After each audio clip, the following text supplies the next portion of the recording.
ರಾಜ್ಯಾದ್ಯಂತ ಲಾರಿ ಮಾಲೀಕರ ಸಂಘದಿಂದ ನಡೆಯುತ್ತಿದೆ ಮುಷ್ಕರ.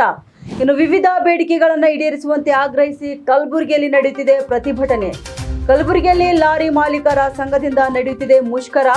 ಇನ್ನು ಲಾರಿ ಮಾಲೀಕರ ಸಂಘದಿಂದ ಪ್ರತಿಭಟನೆ ನಡೆಯುತ್ತಿದ್ದು, ನಗರದ ರಿಂಗ್ ರಸ್ತೆಯಲ್ಲಿರುವ ಲಾರಿ ತಂಗುದಾಣದ ಬಳಿ ನಡೆಯುತ್ತಿದೆ ಪ್ರತಿಭಟನೆ.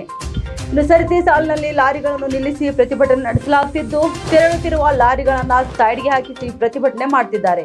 ಇನ್ನು ಲೋಡ್ ಮಾಡಿದ ಲಾರಿಗಳನ್ನು ಸಹ ನಿಲ್ಲಿಸಿ ಪ್ರತಿಭಟನೆ ನಡೆಸಲಾಗುತ್ತಿದೆ.